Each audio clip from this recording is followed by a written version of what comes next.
tama, iligtas ang So, yun nakakatuwa si Direk ordinaryong Joel tao lamang. sa napakalakas na utos. Ayan.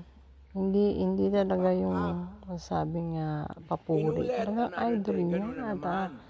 hinahangaan sa ugali si Nora Papatayin Honor. si Ate Ayan, Guy, guys, pakinggan natin. babarilin. At si Ate Guy, pag sabi ng walang himala, babarilin na siya, di ba? Kaibigan ko yung stuntman na bumaril. Sabi ko, pag baril mo, magtago ka, baka magalit ang mga tao sa iyo. So, nung action na, bang! Binaril na, ginano niya sa Ate Guy, hindi siya nakatakbo, binugbog siya ng mga tao. Naawa ko, ang pangalan noon, Monching Maglangit, sumalangit na mga. Binugbog siya ng mga tao, sabi ko sa kayo, magtago ka eh. Hindi siya nakatago, binugbog siya ng mga fans na Ate Guy. Wow! Nung unang araw, datingan ng lahat, nakaset up ng camera, pagkaingay-ingay, Guy, sabi ng mga Ilocano, Guy. Sabi ko, sa Burisma, ay, yung crowd mo pagkaingay-ingay, hindi pwede tayo mag-shooting ng ganyang kaingay. Tinawagan ko ulit, sinabi ko, Ate Guy, ang ingay-ingay, pumunta siya sa microphone, si Ate Guy, simple lang ginawa niya. Sabi niya lang, shhh! Tumahimik ka 3,000 tao. Ganong kalakas ang impluensya ng isang Ate Guy.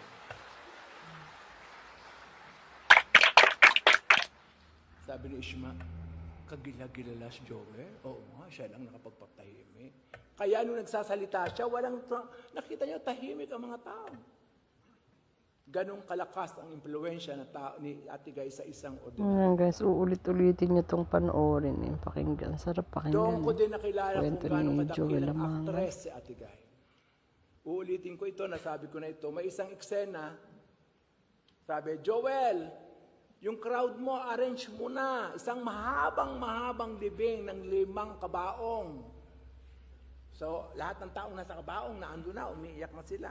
Guy, pagdating dito, gumuhit, pagdating dito, iiyak ka, tutulo ang luha sa kaliwang mata mo.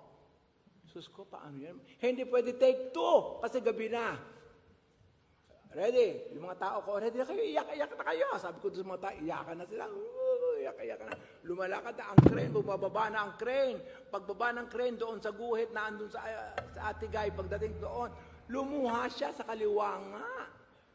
Doon ako naging Noranyan. Napakahusay. Napakahusay ni Ate Guy.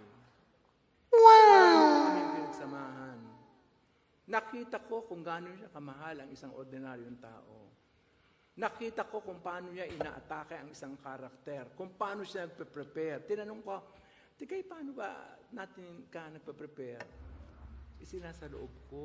Inalalagay ko sa damdamin ko yung lahat ng ginagawa ko. Yung pakikipag-ugnayan ko, isinasa puso ko.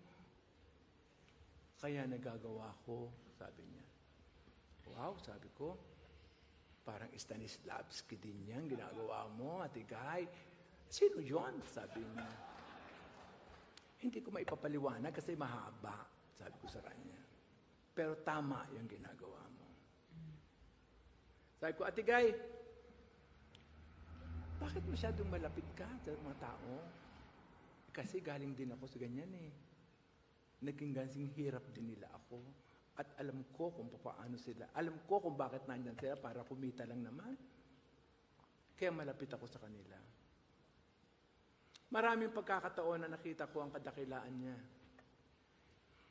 Nung matanda na, may edad na siya, ginagawa ko yung Nora Honor, Star Drama Presents Nora. Nagsushoot kami sa isang squatter. Matanda na siya. May sumigaw, Nora, laos ka na! Sabi, Diyos ko, nagulat ako. Nagalit yung kasama ni Ate Guy. Pinigil ni Ate Guy, wag akong bahala. Pumunta siya doon sa squatter area. Tinanong niya kung sino nagsalita.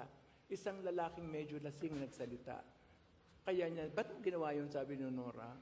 Kasi gusto daw kita makita, kasi gusto ko kita makausap, hindi kita makamayan, gusto ko kitang kamayan, kaya ako sumigaw. Tapos umiyak at niyakap siya. Yun lang pala ang gusto.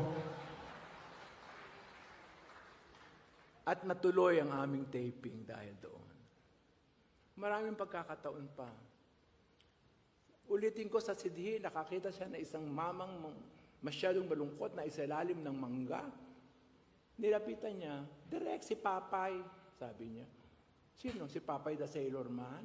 Hindi, tatay ko, Papay ang tawag namin sa mga tatay. Lumapit siya.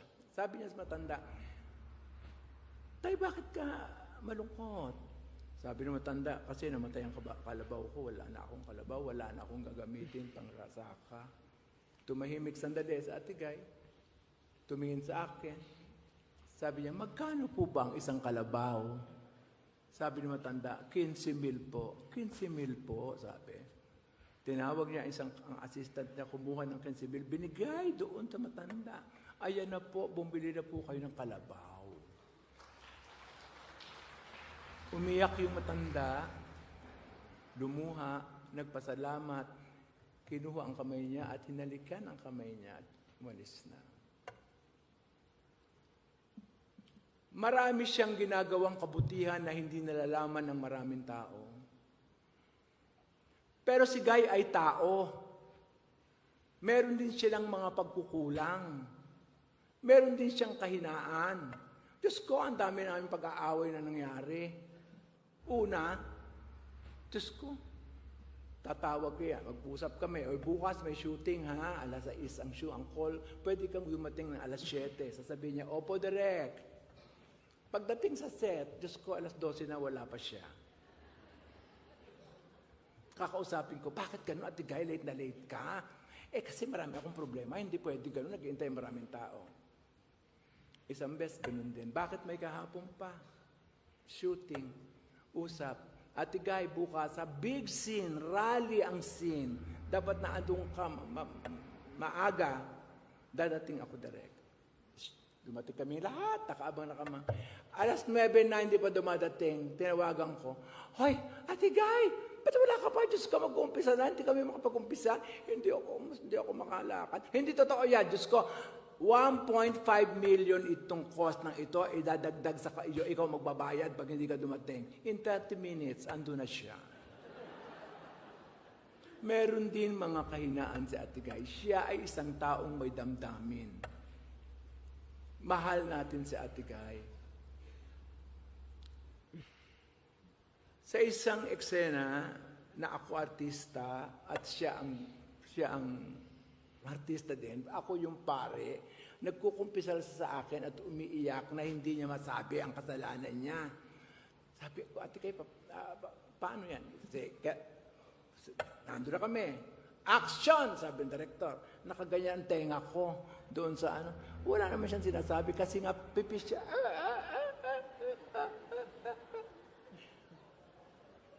Cut, sabi ng director. Very good. Bakit very good? Wala naman akong narinig. Kasi hindi niya masabi ang kanyang kasalanan. Napakahusay na Ate Guy. At tumutulong siya sa isang pagkakataon, tinanong ko siya, Ate Guy, naku, nakaka-take 5 na tayo. Pwede ba kausapin mo yung co-actor mo, turuan mo? Hindi pwede yun, direct. Iba ang karanasan niya sa karanasan ko. Iba ang pagtingin niya sa problemang yan. Ang kailangan lang natin gawin, ilinaw sa kanya ang sitwasyon para magawa niya ng tama ang hinihingi mo. Yun nga ang ginawa ko, nilinaw ko, ganito, explain, hanggang nagawa nga. Naniniwala si Ate Guy sa kakayahan ng bawat isa. Naniniwala si Ate Guy na makakaya ng isang tao ang isang bagay kung malinaw sa kanya ang patutunguhan at kung paano ito gagawin. Sa usapang politika, nako, pabago-bago si Ate Guy. Pabago-bago, bago-bago. Pero